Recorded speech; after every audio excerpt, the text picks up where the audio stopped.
Com 1 bilhão de habitantes, a China é o país potencialmente mais poderoso do mundo. Ainda que durante grande parte do século XX ela tenha sido destruída por cisões internas. Até 1941, o costume dos imperadores chineses de se isolarem na cidade proibida de Pequim agiu como um freio ao progresso.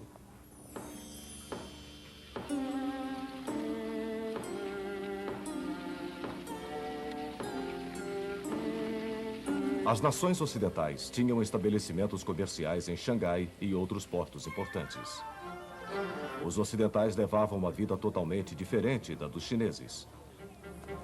Entretanto, em 1911, Sun Yat-sen declarou o país uma república e começou a levá-lo para o século XX.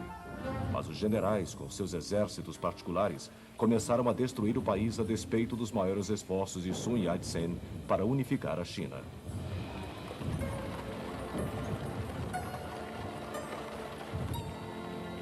Então, em 1925, um jovem oficial do exército, Chiang Kai-shek, veio para a frente. Se aliando com os comunistas, ele começou a combater os generais através da força e expulsou os estrangeiros, os quais ele via como um sorvedouro do potencial econômico da China, por causa de seus estabelecimentos comerciais. Conforme Chiang Kai-shek se aproximava de Xangai, os ocidentais corriam para reforçar a defesa de seus estabelecimentos.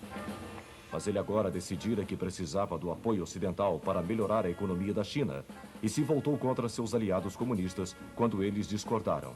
Assim, começou uma guerra civil, cujo resultado levaria 20 anos para ser visto. Mas em 1931, os japoneses anexaram a Manchúria, uma província chinesa do norte, transformando-a no estado fantoche de Manchukuo. Eles afrontaram ainda mais os chineses, ao colocar Henry Puyi, o último da dinastia Qing de imperadores, como chefe de estado. Enquanto isso, Chiang continuava sua guerra contra os comunistas, agora liderados por Mao Tse-tung. Tão grande era a pressão de Chiang sobre eles, que em 1934 os comunistas foram forçados a se retirar para as fortalezas no noroeste da China, durante o que seria conhecido como a Grande Marcha.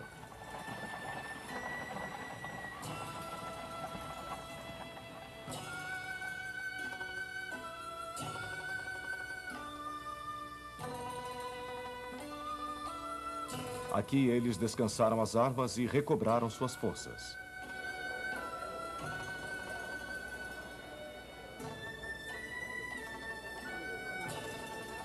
Mas em 1937, a China enfrentou um novo problema.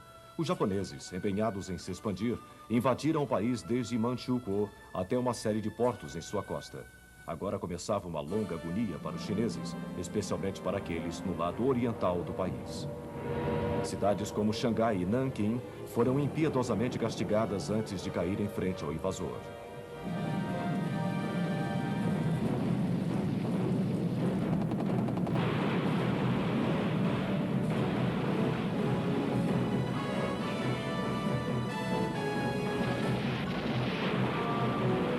Os chineses sofreram terrivelmente sob a ocupação japonesa. Chiang Kai-shek, sua esposa e seu governo foram forçados a se retirar para Chongqing, no interior do país. Ainda assim, o resto do mundo fez pouco. A Liga das Nações se descobriu sem forças para agir, já que o Japão tinha se desligado em 1933, depois de reclamações sobre a anexação da Manchúria.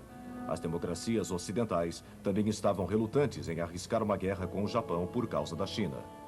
Mas havia simpatia pela China, especialmente pelos apelos de Madame Chiang Kai-shek, educada na América. Ela diria ao povo: vocês têm visto nos filmes e têm lido sobre a destruição de lares e os terríveis massacres feitos pelos japoneses. O presidente Roosevelt começou a adiantar empréstimos à China para que ela pudesse comprar armas modernas. Estas foram entregues à China através do mar na Birmânia e dali por terra para Xinjiang. Esta rota, através das montanhas que separam os dois países, se tornou conhecida como a Rota da Birmânia. Entretanto, a invasão da China pelos japoneses tinha levado Mao Tse-tung e seus comunistas a declarar uma trégua e a se oferecer como aliados a Chiang na causa comum. Chiang, entretanto, manteve os comunistas à distância.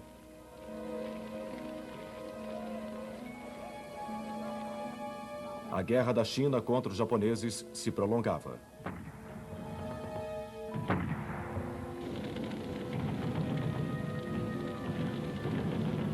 Em março de 1941, o país recebeu uma ajuda quando a Lei de Empréstimos e Arrendamentos do presidente Roosevelt se tornou lei de fato, e ele foi capaz de fornecer armas diretamente para Chiang Kai-shek. Em dezembro de 1941, o ataque dos japoneses à base naval americana de Pearl Harbor, no Pacífico, finalmente levou os Estados Unidos e a Inglaterra para o lado da China. Mas o rápido avanço japonês no Sudeste Asiático e no Pacífico significava que a Inglaterra e os Estados Unidos poderiam dar um pequeno apoio militar adicional. Os americanos, entretanto, mandaram o general Joseph Stilwell para assessorar Chiang Kai-shek. Stilwell tinha muita experiência com a China, tendo visitado o país pela primeira vez em 1911, quando ainda era um jovem oficial. Uma das primeiras tarefas de Stilwell foi tentar proteger a rota da Birmânia, face à invasão da Birmânia pelos japoneses no início de 1942. Suas tropas, entretanto, foram pegas na retirada da Inglaterra e se encontraram de volta na Índia. O reforço americano, que agora tinha que entrar na China pela Índia, ajudou a evitar que o país fosse totalmente invadido pelos japoneses.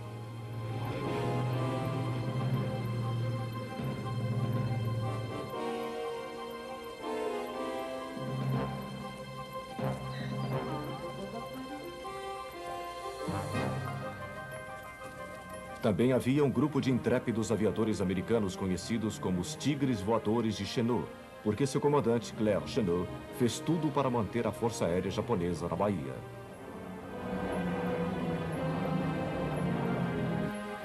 Mas o reforço americano tinha sido mandado simplesmente para Chiang Kai-shek.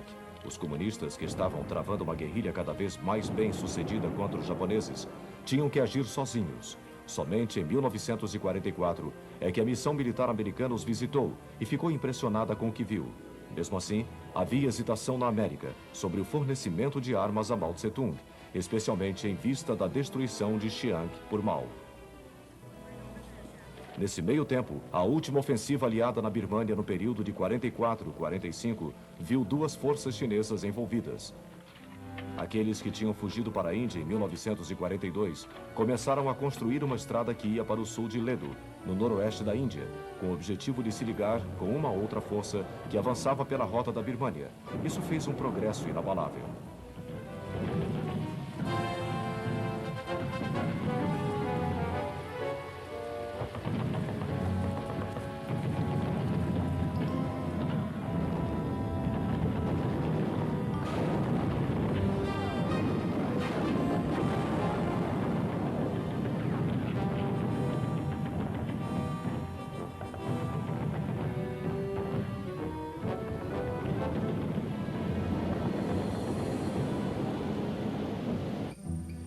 A própria rota de Ledo era um fato mais do que impressionante de engenharia que cruzava um terreno quase intransitável.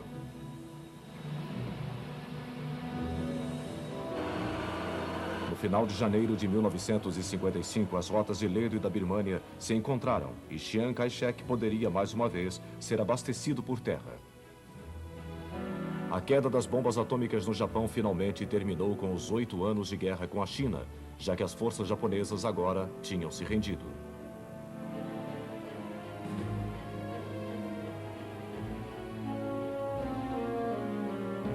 Além do mais, a China agora era vista como uma das maiores forças aliadas e era considerada membro permanente do Santuário Interno das Nações Unidas, o Conselho de Segurança.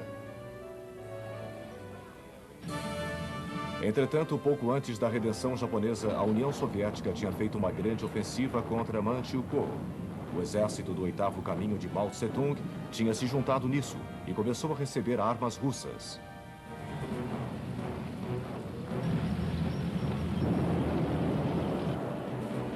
A esperança de que a China agora podia ter paz foi rapidamente destruída, embora o embaixador dos Estados Unidos na China, Patrick Hurley, tenha chefiado uma reunião demorada entre Chiang e Mao em agosto de 1945, antes da guerra contra o Japão estar oficialmente terminada, logo ficou claro que a desconfiança mútua era profunda. Em poucas semanas, o conflito entre os nacionalistas de Chiang e os comunistas explodiu e se espalhou por 11 das 28 províncias da China.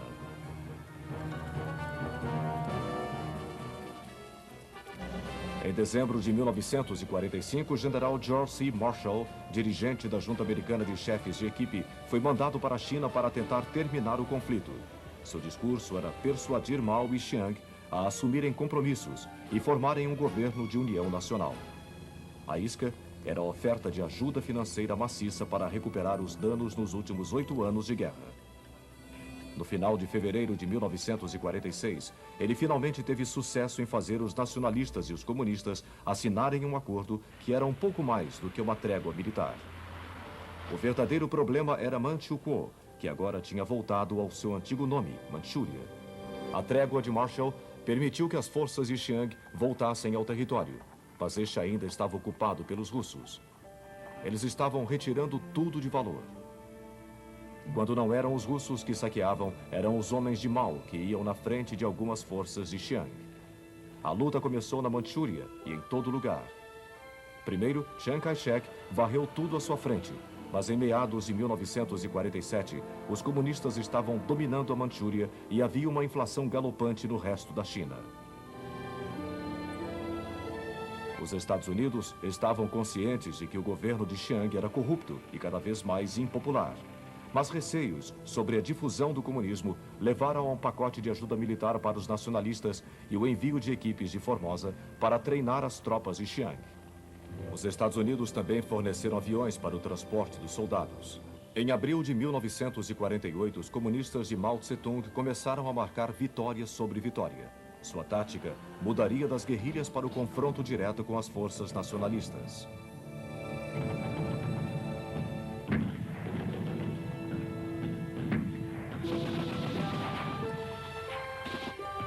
No final de 1947, houve uma batalha de 2 meses de Suqiao para o nordeste de Nanquim e Xangai.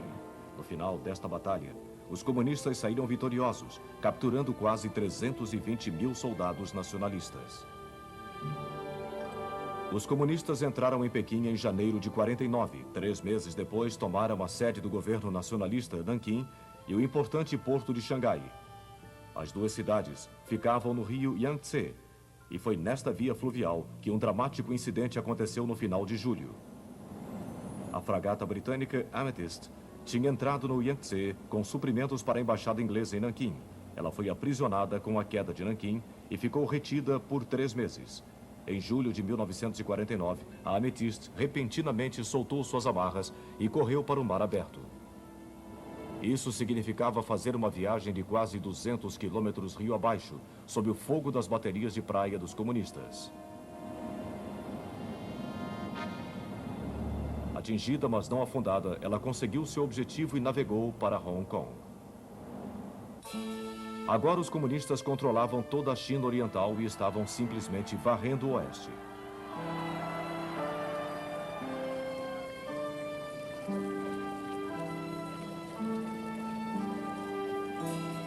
O fim veio em dezembro de 1949, quando Chiang Kai-shek e o restante de suas tropas fugiram para Formosa. Aqui, ele instituiu a República de Taiwan e jurou voltar à China e derrubar o regime comunista.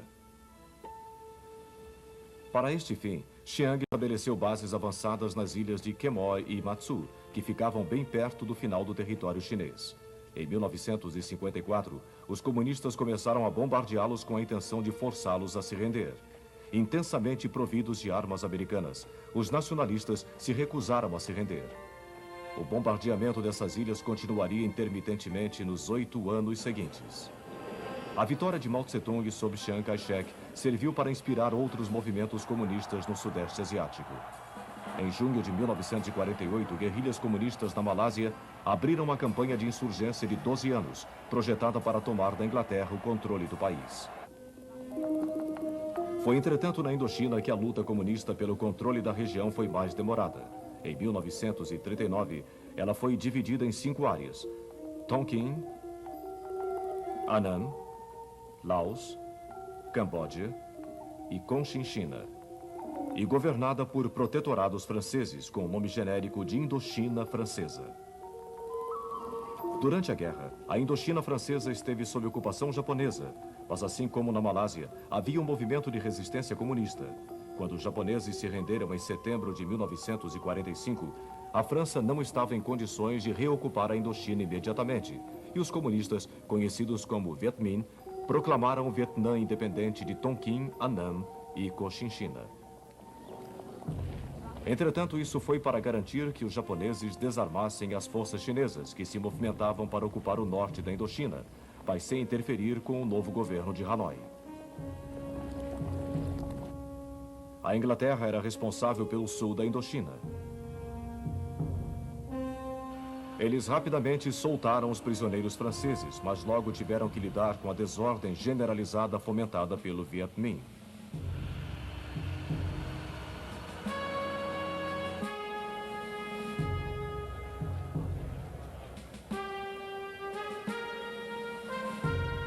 A Inglaterra foi até mesmo forçada a usar as forças japonesas rendidas para estabelecer algum controle sobre Saigon, a capital da Cochinchina. Em outubro de 1955, as forças francesas começaram a chegar e antes do final do ano estava restabelecido o controle sobre todo o sul da Indochina. Não desejando se envolver numa guerra, a França agora tentava negociar com o líder Viet Minh Ho Chi Minh, que tinha ajudado a estabelecer o Partido Comunista Francês em 1920, quando trabalhava em Paris como garçom.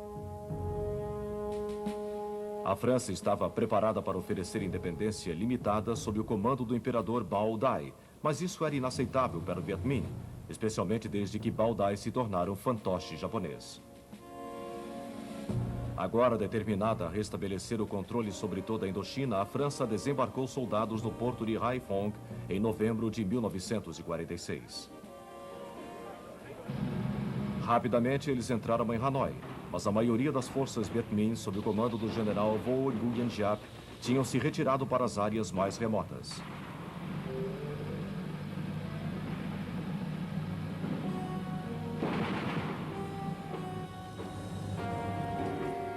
Os próprios franceses agora colocaram guarnições através das províncias do norte.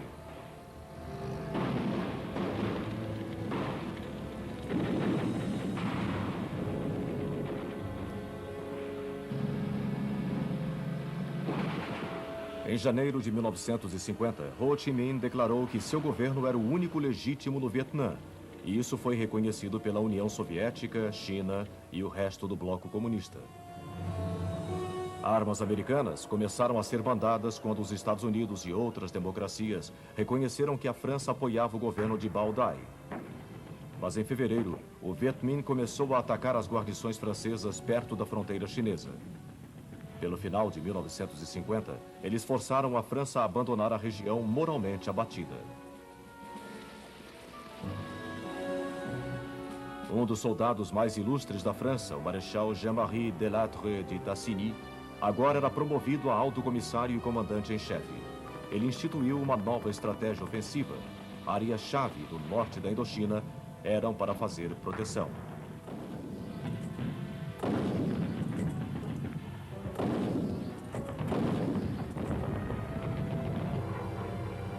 A força aérea seria usada para atacar as bases Viet Minh. Um cinturão de defesa chamado de Linha de Latre foi construído para proteger Hanoi.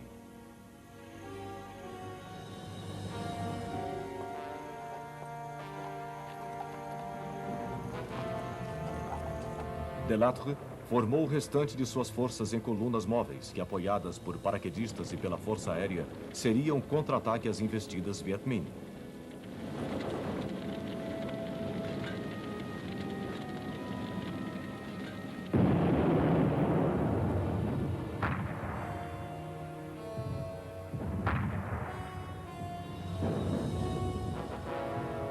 Durante a primeira parte de 1951, estas táticas vieram a ser efetivas e o Viet Minh sofreu grandes baixas.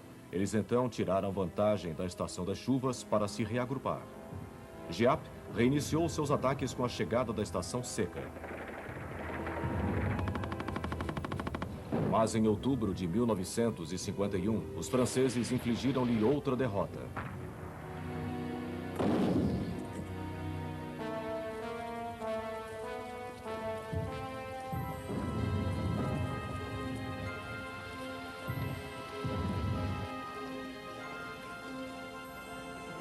Isso encorajou Latre a reocupar a área da fronteira, de modo a cortar as rotas de suprimento da China para o Viet Minh. Mas isso pôs as forças francesas numa situação delicada e cada vez mais tropas foram designadas para guardar as linhas de comunicação com seus postos avançados no norte. Em novembro de 1951, Delattre, agora doente e abalado pela morte de seu filho na Indochina, voltou à França para se recuperar. 2 meses depois, ele morreu e foi muito lamentado pelo povo francês.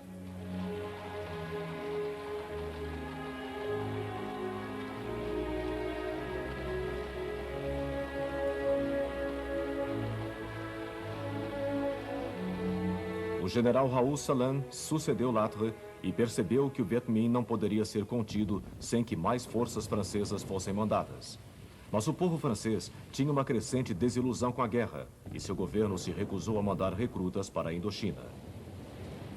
Durante 1952 e 1953, a guerra continuou com ataques do Viet Minh e contra-ataques da França. Em abril de 1953, o Viet Minh invadiu Laos. Isto serviu para espalhar ainda mais as forças francesas. Mas, fortalecidos pelos suprimentos adicionais de armas americanas, os franceses estavam convencidos de que seu poder de fogo superior podia ainda impor uma derrota decisiva ao Viet Minh. Entretanto, era necessário uma isca para atrair o grosso das forças de Giap para campo aberto. A França acampou na vila de Bien Phu, dominando a principal via de suprimento do Viet Minh da China para o Laos. Em 20 de novembro de 53, numa operação aérea ousada, eles sitiaram e fortificaram a vila e começaram a ressuprir suas guarnições pelo ar.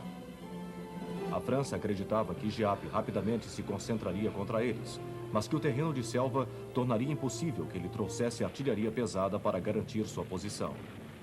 Mas eles não haviam contado com a engenhosidade e a dedicação do Viet Minh, que literalmente abriu uma nova rota de suprimento através da selva e trouxe da China artilharia antiaérea e outras armas. Dien Bien Phu agora consistia em um número de pontos fortes, mas ao final de março de 1955, o Viet Minh havia passado por muitos deles. A aeronáutica francesa ajudou a defender os pontos fortes remanescentes. Mesmo assim, o Viet Minh continuava a manter sua pressão.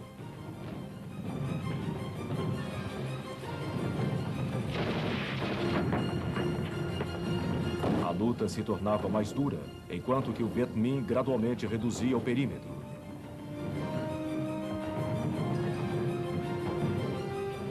As baixas do Viet Minh estavam altas, e isso encorajava os franceses a trazer mais reforços. Infelizmente, muitos deles pousaram em terreno Viet Minh. A estação das chuvas começou a restringir o ressuprimento aéreo.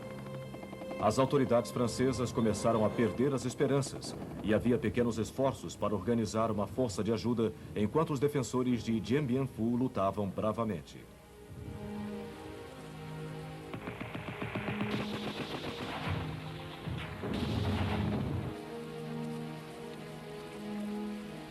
Em 1º de maio, o Viet Minh lançou seu ataque final contra Dien Bien Phu. Os defensores franceses lutaram desesperadamente, mas foram reduzidos a alguns pontos de resistência esparsos. O coronel Christian de Castries, o comandante, foi forçado a se render.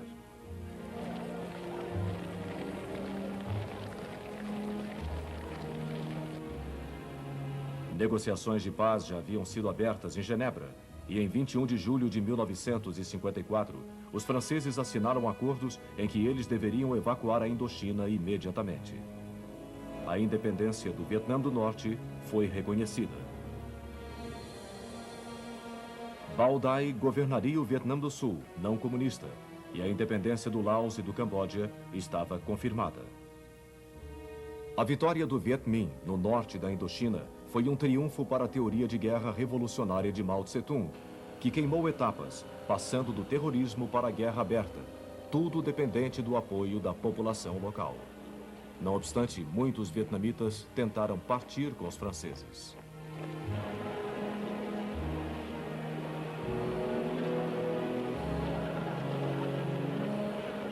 Os franceses ficaram desiludidos com a experiência na Indochina, que logo se repetiria no norte da África. Mas a Indochina também assombraria a América nos próximos 20 anos. A China de Mao Tse-tung não era apenas um exportador de revolução comunista em seus primeiros anos. Ela queria expandir fronteiras, especialmente para o sudoeste. Em outubro de 1950, tropas chinesas invadiram o leste do Tibete. Em um ano, elas haviam ocupado totalmente este país remoto e pacífico, forçando o Dalai Lama, seu líder espiritual, a se tornar um fantoche dos chineses. O ressentimento dos tibetanos era profundo, e no início de 1956 houve uma série de levantes que foram abafados pelos chineses com grande severidade.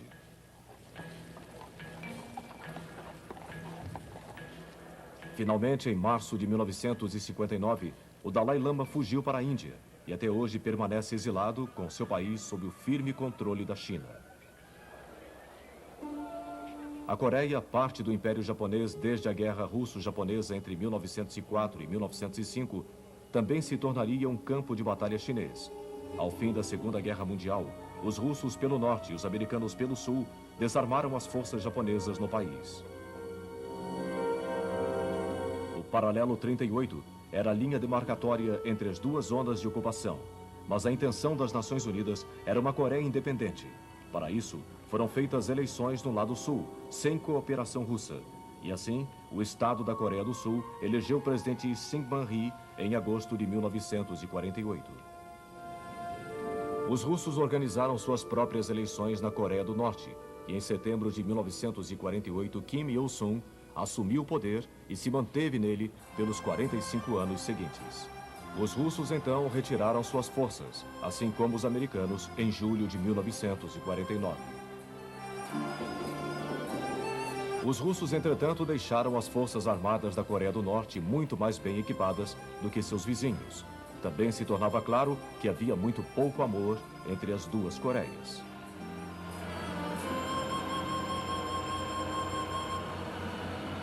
Menos de um ano depois, no domingo de 25 de julho de 1950, as tropas norte-coreanas fizeram um ataque surpresa cruzando o paralelo 38. Eles estavam determinados a remover o que diziam ser um governo fantoche do Ocidente, da Coreia do Sul, e reunir o país num só.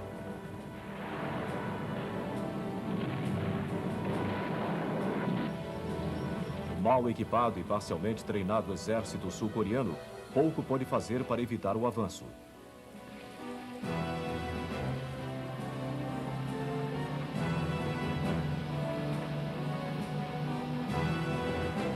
Em 3 dias, Seul, a capital sul-coreana, foi tomada pelos norte-coreanos.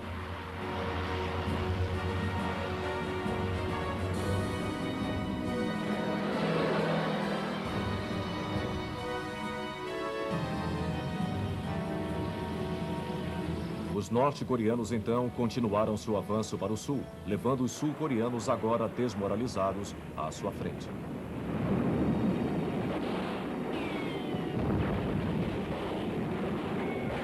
Inevitavelmente, um grande número de civis foi envolvido na luta.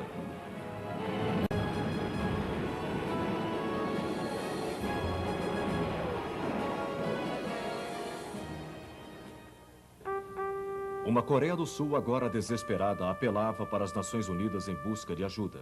Nesta época, a União Soviética se recusava a participar das Nações Unidas por causa da presença constante do regime nacionalista chinês no Conselho de Segurança. Como os russos não estavam presentes para dar seu veto, o Conselho de Segurança da ONU convocou os Estados-membros a fornecer ajuda militar ou não à Coreia do Sul.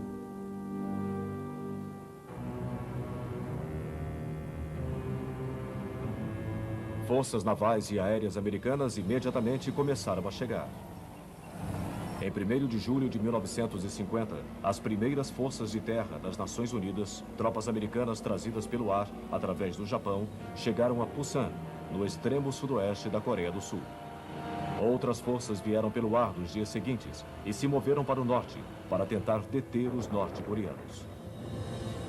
Tropas americanas atacaram maciçamente, mas em pequeno número.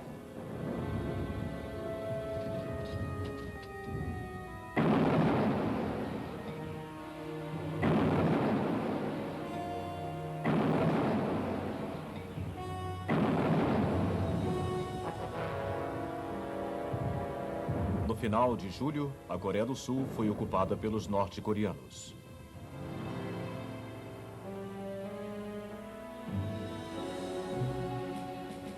O general Douglas MacArthur, que tinha liderado os aliados em sua campanha contra os japoneses no sudoeste do Pacífico, tinha sido promovido a comandante-geral das Nações Unidas.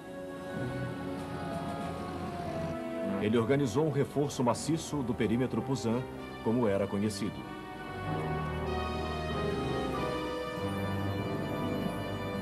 No final de agosto, ele havia atingido uma superioridade de 2-1 sobre os norte-coreanos em torno de Pusan e decidiu que a hora da contraofensiva havia chegado.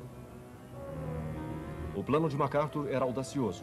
Ele ordenou um desembarque anfíbio em Incheon para distrair os norte-coreanos e assim permitir um avanço de Pusan. O desembarque em Incheon aconteceu em 15 de setembro. Levado pelas marinhas americana e sul-coreana, pegou os norte-coreanos de surpresa.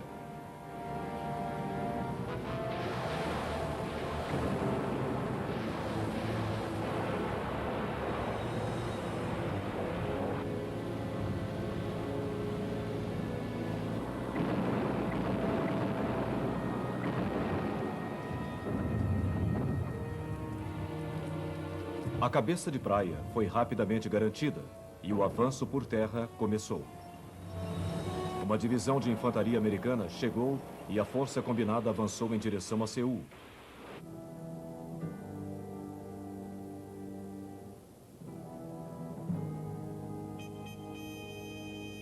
A capital sul-coreana foi então libertada.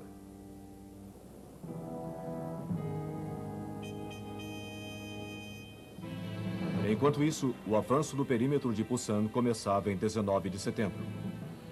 Isto aumentou a confusão norte-coreana e em 1º de outubro, suas forças foram empurradas de volta pelo paralelo 38.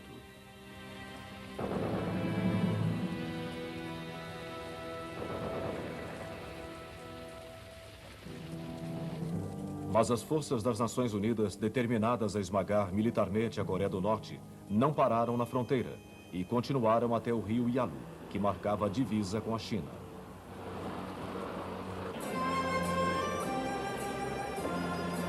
Um grande número de soldados norte-coreanos foi capturado.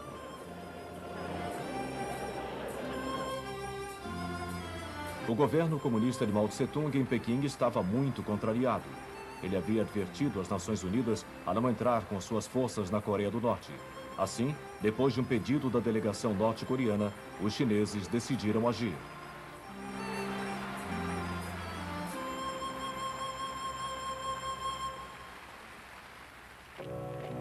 Durante outubro de 1950, 180 mil soldados chineses secretamente entraram na Coreia do Norte.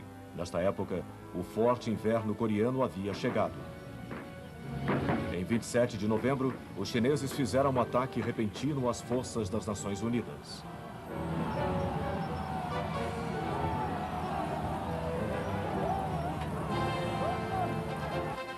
Agora eram as Nações Unidas que tinham que recuar.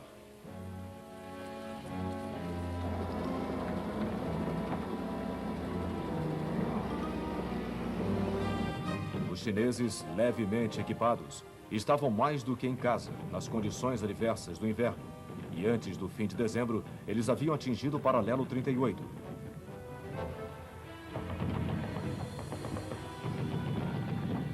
Aqui, as Nações Unidas tentaram parar. Logo, as tropas das Nações Unidas foram obrigadas a voltar ainda mais para o sul. Seul caiu de novo. Mas agora, a ofensiva chinesa começava a se desequilibrar e as Nações Unidas foram capazes de contê-la. As tropas das Nações Unidas começaram o contra-ataque.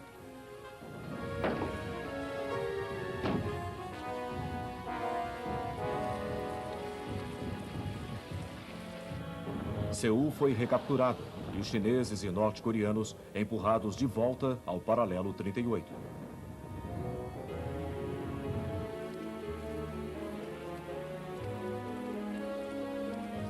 O front estava estabilizado novamente.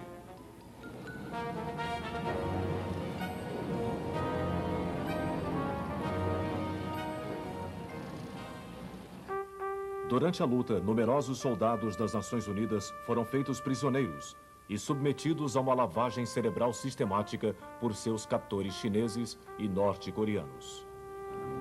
O general MacArthur, que muitos consideram o melhor soldado da América, queria atacar o santuário chinês ao norte do rio Yalu, o trampolim de suas operações. Ele estava preparado até para usar armas nucleares. O presidente Truman estava horrorizado, temendo que isto pudesse resultar num ataque soviético ao oeste da Europa e no início da Terceira Guerra Mundial. Assim, ele substituiu MacArthur. Em seu discurso, ele disse: "É com o mais profundo pesar que eu me encontro obrigado a tomar esta atitude.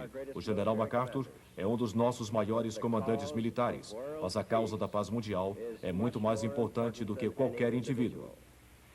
Nós não desejamos ampliar o conflito. Faremos todos os esforços para evitar este desastre." No lugar de MacArthur, entrou outro americano, o general Matthew Ridgway, que estava comandando o 8º Exército Americano na Coreia. Ao final de abril de 1951, os chineses lançaram outra ofensiva.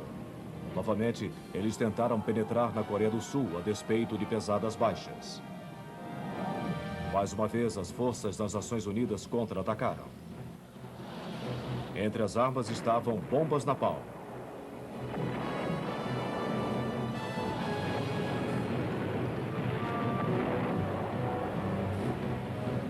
Os chineses e norte-coreanos foram empurrados de volta.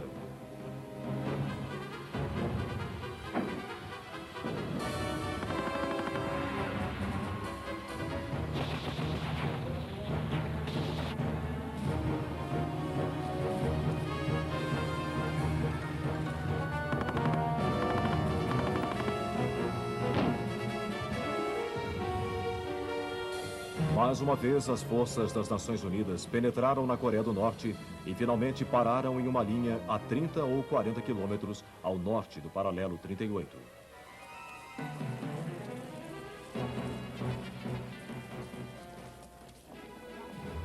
Agora era o final de junho de 1951 e já havia indicações de que os chineses poderiam estar preparados para discutir a paz. No início de julho, um encontro aconteceu a bordo de um navio hospital dinamarquês.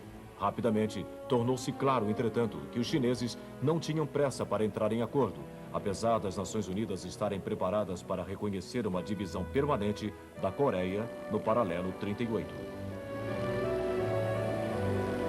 Para os chineses, parecia humilhante cessar as hostilidades logo após terem sofrido um revés militar. Eles precisavam de tempo para reconstruir sua força, se valendo de que as Nações Unidas não queriam mandar grandes ofensivas com medo de serem acusadas de pôr em risco os esforços de paz. Assim, ambos os lados agora se resumiram a uma guerra estática, o que de muitas maneiras nos relembra o Front Oeste de 1915 e 1917. Barreiras de arame farpado, trincheiras e saco de areia e profundas valas caracterizavam as defesas.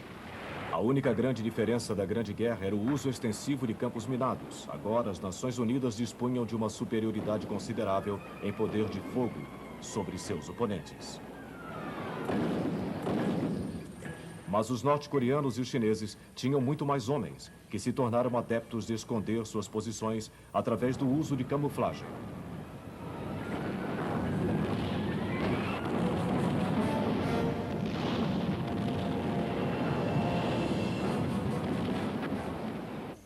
Não menos que 16 países contribuíram com forças militares ao esforço das Nações Unidas na Coreia, e outros 5 países forneceram suporte médico.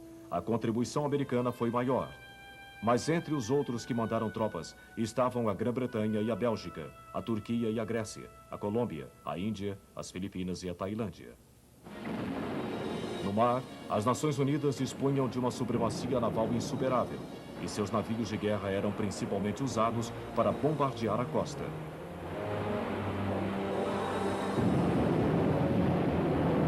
A aviação também fez ataques à Coreia do Norte.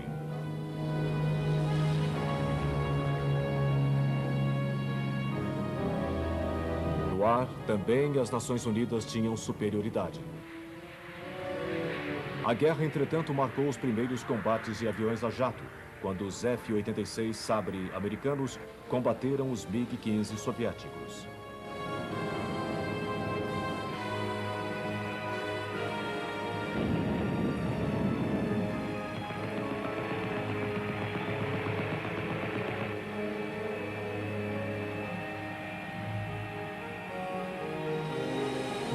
bombardeiros aliados, incluindo os enormes B-29 que haviam jogado as bombas atômicas no Japão em 1945, atacaram as linhas de comunicação na Coreia do Norte. Caça-bombardeiros também foram extensamente usados pelas Nações Unidas.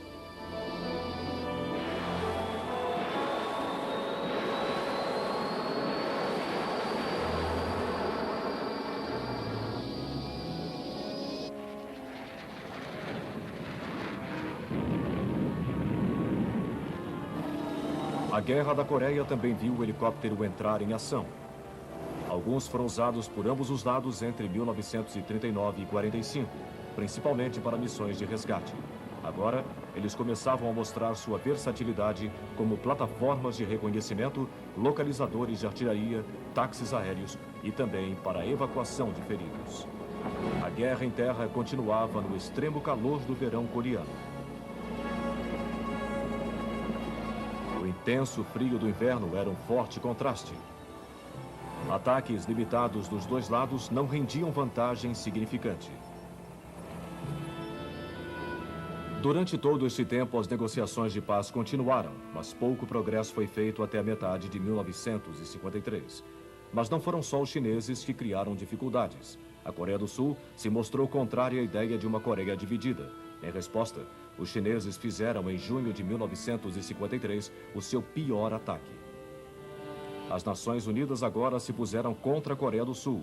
E como os ataques chineses continuavam, um acordo de cessar-fogo foi finalmente assinado em Panmunjom em 27 de julho de 1953. A Guerra da Coreia custou aos dois lados um total de quase 2,5 milhões de mortes, incluindo quase 1 milhão de chineses. Enquanto a guerra demonstrou que as Nações Unidas podiam agir em conjunto frente a uma agressão gratuita, também serviu para criar uma tensão contínua entre as duas Coreias. Tensão que continuou até os anos 90. A Coreia do Norte tinha muito a agradecer pela China ter demonstrado solidariedade com o Estado comunista vizinho.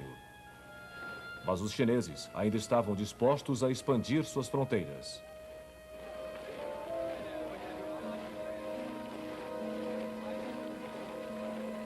Em 1956, os chineses começaram a construir uma estrada do norte do Tibete até a província de Xinjiang. Entretanto, ela passava através de território considerado pela Índia como parte da província de Caxemira, e esta reclamou.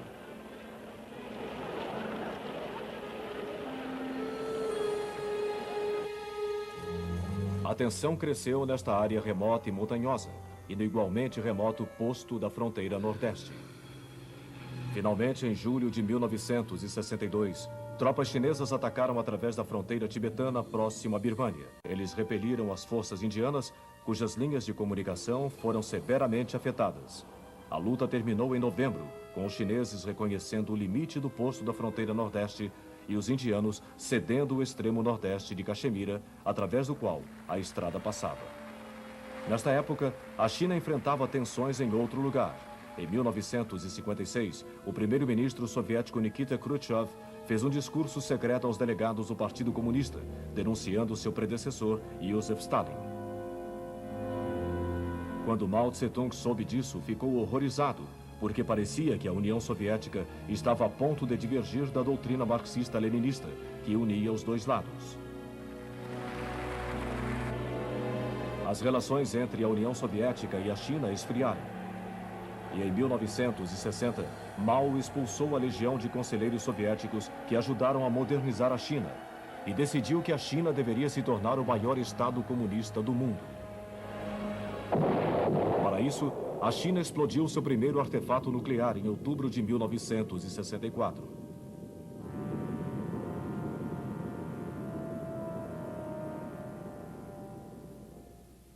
A tensão sino-soviética continuou a crescer e em 1969, embates aconteceram em sua fronteira, especialmente nos rios Amur e Ussuri, no extremo nordeste.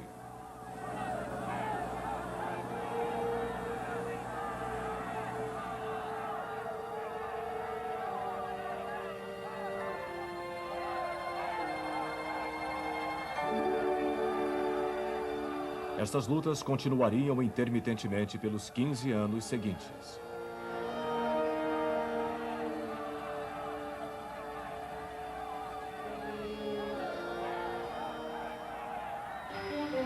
Ao mesmo tempo, a China começou a fazer aberturas aos Estados Unidos, país até então visto como arqui-inimigo.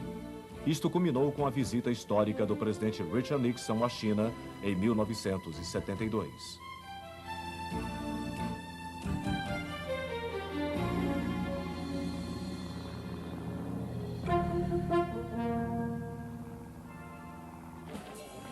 Mas a própria China estava tumultuada.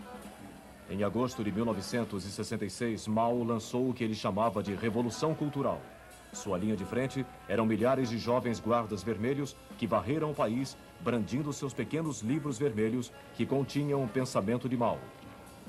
O objetivo era purificar o pensamento ideológico e reforçar a afirmação de Mao de que o comunismo chinês era o único caminho verdadeiro.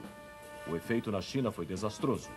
Muitos dos intelectuais foram mandados para o campo para trabalhar como lavradores e assim ser reeducados. Todos os programas de modernização, inclusive aqueles para as Forças Armadas, foram interrompidos. Os eventuais frutos disso foram colhidos em fevereiro de 1979, quando os soldados chineses encontraram em uma batalha os vietnamitas bem treinados. Em janeiro de 1979, o Vietnã havia invadido seu vizinho do oeste, o Camboja. Para dar-lhes uma lição e reafirmar a influência de Pequim na região, os chineses agora atacavam seu vizinho do sul.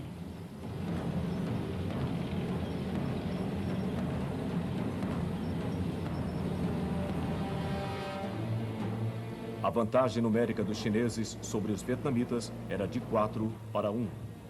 Logo, os vietnamitas interromperam seus ataques. Temendo que a guerra pudesse progredir, os chineses rapidamente recuaram, assim como os vietnamitas. O dano trazido pela Revolução Cultural era fácil de se ver.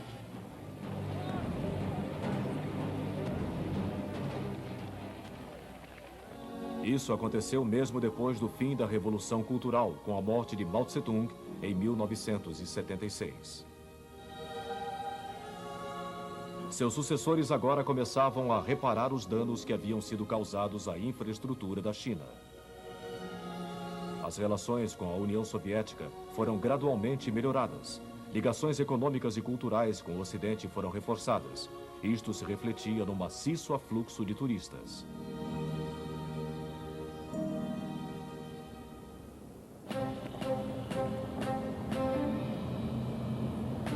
Um certo grau de liberação começou a se enraizar na China, com o relaxamento da rígida censura à imprensa e à opinião.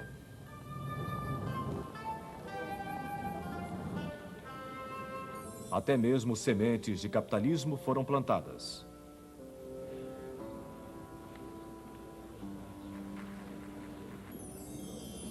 Mas os governantes chineses só estavam preparados para se desviar até aí da rígida disciplina marxista-leninista. Com a chegada dos anos 80, os estudantes e outros estavam muito agitados por maior liberalização e reforma.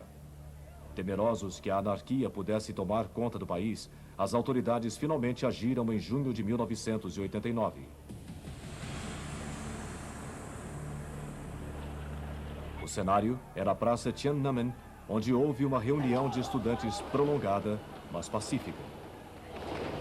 Os estudantes receberam ordem de abandonar a praça, mas se recusaram, e o exército foi chamado.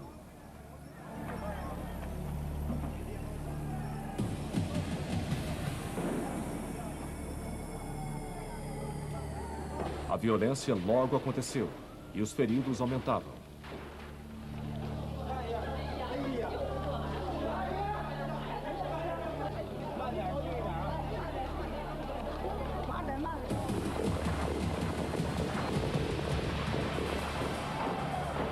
Muitas prisões foram feitas enquanto as tropas limpavam a praça. O mundo todo estava chocado com a brutalidade que era usada. Assim, ao contrário da União Soviética e mais especialmente do leste da Europa, 1989 viu o comunismo na China reafirmar seu punho de ferro.